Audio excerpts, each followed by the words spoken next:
Good morning dear students, कैसे हैं आप लोग। मैं विक्रम, आपका accountancy teacher from Vivian sir commerce classes.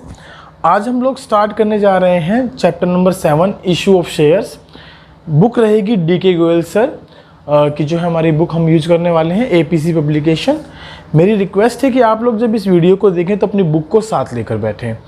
इस चैप्टर में अगर हम बात करें तो टोटल टर्म 1 के एग्जामिनेशन के दौरान इस चैप्टर की वेटेज रहेगी हमारी 12 मार्क्स की। तो आइए स्टार्ट करते हैं accounting for company chapter number 7 और डिस्कस करते हैं इसके इम्पोर्टेंट टॉपिक्स।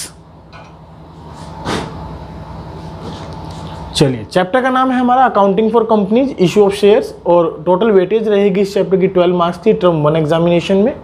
और टर्म 1 में इसमें से काफ़ी सारे क्वेश्चंस हमसे पूछे जाने वाले हैं क्योंकि ये चैप्टर बड़ा ही इंपॉर्टेंट है। और साथ ही साथ ये चैप्टर मैं ये भी कहूँगा कि जो बच्चे BBA BCom वगैरह कर रहे हैं उन बच्चों के लिए भी काफ़ी हेल्पफुल चैप्टर रहेगा। साथ ही साथ जो बच्चे CA फाउंडेशन का एग्जामिनेशन देंगे आफ्टर 12th उन बच्चों के लिए भी चैप्टर काफ़ी इंपॉर्टेंट रहेगा।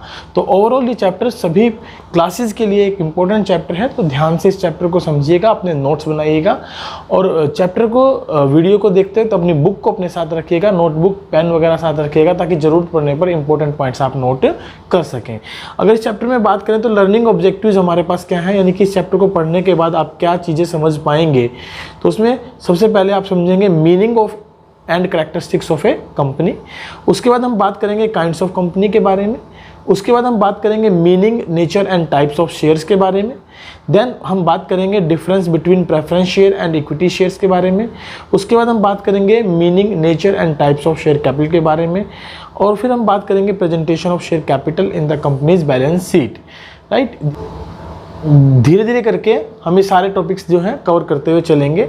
उसके बाद हमारे पास रहेगा difference between reserve capital and capital reserve, issue and allotment of shares, private placement of shares, employ stock option plan क्या होता है, public subscription of shares capital क्या है, स्वेट इक्विटी शेयर्स क्या होते हैं, issue of shares at par premium क्या है, issue of shares for consideration other than cash का क्या मतलब है, calls in arrear, calls in advance and interest there on, over subscription, under subscription, forfeiture and reissue of share, question based on incomplete information. This is all about our learning objective of this chapter. इस chapter में हम लोग ये सारी बातें discuss करने वाले हैं। आइए स्टार्ट करते हैं चैप्टर को। जैसे कि आपको पता है कि आपने अब तक सोल प्रोप्राइटरशिप फर्म +1 क्लास के अंदर इंडिविजुअल फर्म्स के अकाउंट्स मेंटेन किए थे, जिसमें आप trading account, profit and loss account and balance sheet बनाते रहे हैं। साथ ही साथ आपने इसी 12th क्लास के अंदर पार्ट A वॉल्यूम 1 से पार्टनरशिप फर्म डिस्कस कर ली होगी, जिसमें fundamental of partnership firm, change in profit sharing ratio of partners, admission, retirement and death as well as dissolution of partnership firm का टॉपिक क्लियर किया होगा। राइट, तो अब हम जो चैप्टर पढ़ने वाले हैं जिसका नाम हमारा अकाउंटिंग फॉर कंपनीज है, जिसके लर्निंग ऑब्जेक्टिव्स हमने देखे, तो हम ये देखेंगे कि why this chapter is important. ये चैप्टर इम्पोर्टेंट क्यों है, ज़रूरी क्यों है। तो सबसे पहले स्टार्ट करते हैं इसके इंट्रोडक्टरी पार्ट से। Sole proprietorship and partnership form of business organisation could not meet the growing demands of a very big business.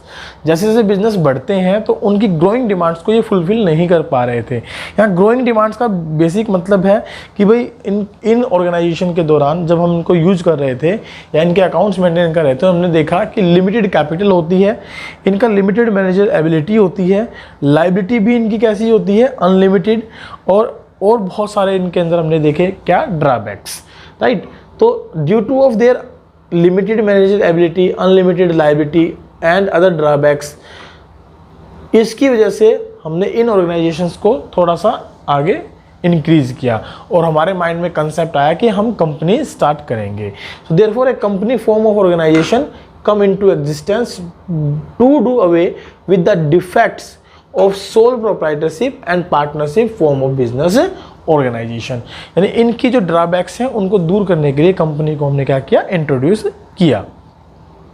चलिए डिस्कस करते हैं कंपनी के मीनिंग पर। कंपनी क्या होती है एक्चुअल में। एक company is a voluntary association. Company क्या है, एक वॉलेंट्री एसोसिएशन है। किसका, पर्सन्स का। Formed through the process of law and for the purpose of carrying on some business. Right, तो हमने देखा कंपनी क्या है, एक वॉलेंट्री एसोसिएशन है। किसकी? पर्सन्स की, जो मिलकर क्या करते हैं? कानून के द्वारा एक ऐसे ऑर्गेनाइजेशन का एस्टेब्लिशमेंट करते हैं जो लीगल बिजनेस के तौर पे कंसिडर्ड किया जाता है। अगर हम बात करें डेफिनेशन की, तो लॉर्ड जस्टिस लिंडले के अकॉर्डिंग कंपनी को डिफाइन किया गया है as an association of persons who contribute money और मनी इज वर्थ, जो पैसा लगाते हैं या पैसे के इक्विवेलेंट कुछ भी एसेट्स के तौर पे इन्वेस्टमेंट करते हैं, worth to a common stock and employ it for some common purpose. और इन जो भी जो चीज़ लगाते हैं उनका बेसिक पर्पज क्या होता है? किसी कॉमन ऑब्जेक्टिव को फुलफिल करना, राइट।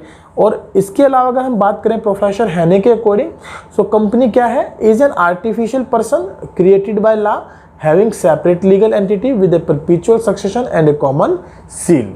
यानी कंपनी को एक आर्टिफिशियल पर्सन कहा गया है जो कि कानून के द्वारा बनाया गया है, जिसकी अपनी सेपरेट लीगल एंटिटी होती है। हियर इट्स स्टैंडिंग फॉर कि business and businessman both are the different with perpetual succession and a common seal.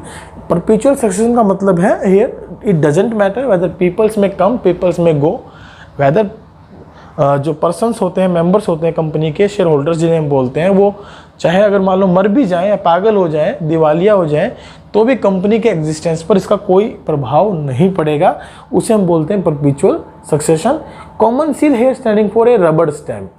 क्या होती है ये? एक रबड़ स्टैंप होती है जिसके बिना कंपनी के कोई भी डॉक्यूमेंट को आप लीगल डिक्लेयर नहीं कर सकते। सो कंपनी क्या है? एक आर्टिफिशियल पर्सन है जो कि कानून के द्वारा बनाई गई है, जिसकी सेपरेट लीगल एंटिटी होती है, और इसमें इसका जो सक्सेशन है, कंटिन्यूएशन है, वो परपेचुअल है यानी अनलिमिटेड है। जब तक कंपनी में जो है ना एग्जिस्टेंस रहेगा, कंपनी चलती रहेगी। कंपनी में मेंबर्स के मरने, आने, नए मेंबर्स के आने, पुराने मेंबर्स के छोड़ के जाने का कोई इम्पैक्ट नहीं पड़ेगा। और इसकी अपनी एक रबड़ स्टैंप होती है जो इसके सिग्नेचर के तौर पर वर्कआउट करती है। अगर हम बात करें इनकी कैरेक्टरिस्टिक्स के बारे में, तो जो भी हमने इनके डेफिनेशन या मीनिंग में पढ़ा, all are to be included in the characteristics as well. सबसे पहला पॉइंट अगर आप देखें तो सेपरेट लीगल एंटिटी। कंपनी क्या है? एक सेपरेट लीगल एंटिटी है। What it means here? Simple सा मतलब है कि कंपनी एक लीगल पर्सन है और इसकी एंटिटी, इसके जो ओनर्स होते हैं, मेंबर्स होते हैं, उनसे बिल्कुल डिफरेंट होती है। उनमें आपस में कोई भी पार्टिकुलर जो है ना रिलेशन नहीं है। Business and businessman both are to be considered and separate. अगर रिलेशन है तो केवल और केवल एज एन लायबिलिटी, क्रेडिटर का रिलेशन रहेगा। Company is a legal person and its entity is quite distinct and separate from its members, so it can purchase and sell the properties in its own name, can open bank account in its own name, and can enter into contracts. Since a company has a legal personality distinct from its members, a creditor of such company can sue only the company for his debts and not any of its members. इसका simple सा मतलब अगर हम बात करें, discuss करें, तो हम क्या कहेंगे? हम यहाँ ये कहना चाहते हैं कि जो कंपनी होती है उसका अपना सेपरेट लीगल एंटिटी होती है। बिजनेस और बिजनेसमैन दोनों अलग होते हैं। कंपनी अपने नाम से प्रॉपर्टी खरीद सकती है, अपने नाम से बिजनेस को कंटिन्यू कर सकती है, उसकी अपनी लीगल रिस्पॉन्सिबिलिटीज होती हैं, और कोई भी कस्टमर, कोई भी क्रेडिटर कंपनी पर केस कर सकता है, लेकिन उनके मेंबर्स पर नहीं, right. Not any of its members. Company के ऊपर हम केस जब करते हैं तो बेसिकली किस पर करते हैं? कंपनी पर करते हैं, ना कि कंपनी के मेंबर्स पर। इसी का मतलब क्या है? Separate legal entity. सेकंड है परपेचुअल एग्जिस्टेंस। परपेचुअल एग्जिस्टेंस का सिंपल सा मतलब मैंने आपको बताया कि कंपनी में यदि मान लीजिए इट इज़ नॉट अफेक्टेड, ये अफेक्ट नहीं होती, किसके कारण से? Retirement, death, lunacy and insolvency of its member. यानी इनके मेंबर्स रिटायरमेंट ले लें, या उनकी डेथ हो जाए, या वो इंसॉल्वेंट हो जाए, या वो छोड़कर चले जाएं, या पागल हो जाएं, इसका कंपनी के एग्जिस्टेंस पर कोई प्रभाव नहीं पड़ता। That's why it is called as कि existence of company is perpetual. Share holder may come and share holder may go, but companies goes on for ever unless wound up according to the companies act. जब तक कि company act में उसको हमने declare ना कर दिया कि हम इसको बंद करना चाहते हैं, राइट। नेक्स्ट है लिमिटेड लाइबिलिटीज़। लिमिटेड लाइबिलिटी के बारे में यदि हम बात करें तो लिमिटेड लाइबिलिटी का यहाँ मतलब होता है कि the personal assets of the members can not be utilised to fulfil the liability of the companies. यानी कंपनी की यदि लाइबिलिटीज़ ज़्यादा हो जाती हैं तो जो मेंबर्स होते हैं उनकी पर्सनल एसेट्स का हम यूटिलाइजेशन यहाँ पर उन लाइबिलिटीज़ की पेमेंट करने के लिए नहीं करते हैं। आइए डिस्कस करते हैं। Liability of share holder of company is limited to the unpaid value of shares. Unpaid value of shares का मतलब होता है, सपोज करिए कंपनी के शेयर्स की वैल्यू 10 रुपये है और उसमें से एक शेयर होल्डर ने हमें 7 रुपये पेड कर दिए हैं, तो अनपेड वैल्यू कितनी बची है हमारे पास? 3 रुपये। तो 3 रुपये है, केवल यहीं तक उसकी लायबिलिटी क्या रहेगी? लिमिटेड रहेगी। इससे ज़्यादा का पैसा हम उसे नहीं मांग सकते हैं। देखिए एग्जाम्पल के तौर पर हमें एग्जाम्पल दिया भी गया है। The face value of share in a company is ₹10 and share holder has already paid ₹8 पर share, he can be called upon two पे नॉट मोर देन ₹2 पर शेयर। यानी अब उससे हम 2 रुपये से ज़्यादा पैसा नहीं मांग सकते हैं। नेक्स्ट है common seal. What it means to say common seal? A company may or may not maintain a common seal. Company के लिए कोई ज़रूरी नहीं है कि वो कॉमन सील को मेंटेन करे, वो कर भी सकती है और नहीं भी कर सकती है। If it has a common seal, it is affixed to all important documents of the company. यदि कंपनी की कॉमन सील है, रबर स्टैंप है, तो वो उसका प्रयोग बेसिकली कंपनी के सभी डॉक्यूमेंट्स के ऊपर कर सकती है। नेक्स्ट है transferability of shares. Transferability of share का मतलब है कि कंपनी में जो मेंबर्स होते हैं, बेसिकली जिन्हें हम शेयर होल्डर्स के नाम से जानते हैं, क्या वो शेयर्स का इजीली ट्रांसफ़र कर सकते हैं?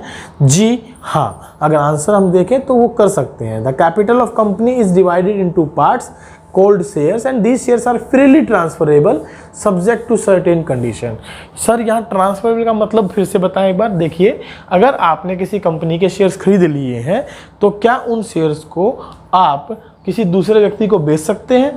तो आप इजीली उनको बेच सकते हैं। इसका आंसर रहेगा यस, राइट। नेक्स्ट है separation of management from ownership. Share holders are true owners of the company. Actual में अगर बात की जाए तो वो एक्चुअल ओनर्स होते हैं कंपनी के, but usually the number of share holders is quite large. लेकिन अगर हम देखें तो एक कंपनी के अंदर नंबर ऑफ शेयर होल्डर्स क्या होते हैं? बहुत अधिक मात्रा में होते हैं, लार्ज क्वांटिटी में होते हैं। And as such it neither possible और not desirable for each member to take part in the day to day management of the company. So therefore the company is managed by board of directors elected by shareholders, right? तो इसलिए company का जो management होता है वो किसके द्वारा होता है? बोर्ड ऑफ डायरेक्टर्स के द्वारा होता है, जो कि कंपनी के मेंबर्स के द्वारा, शेयर होल्डर्स के द्वारा इलेक्ट किए गए होते हैं, राइट। टुडे हम आज अपने टॉपिक को इतना ही रखेंगे। तो हमने इसमें आज क्या चीज़ें सीखी? हमने बेसिकली 2 बातों के बारे में डिस्कस किया। एक तो हमने कंपनी के जो है ना फॉर्मेशन के बारे में क्यों सोचा, पहला क्वेश्चन।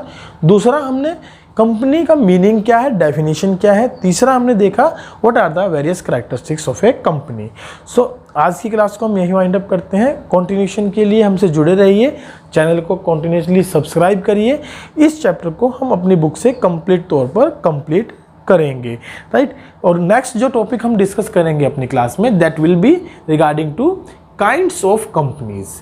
किसके बारे में हम लोग बात करेंगे? काइंड्स ऑफ कंपनीज के बारे में। तो मिलते हैं नेक्स्ट क्लास में सेम टाइमिंग पे with kinds of companies. Thank you very much, bye bye, take care, have a good day.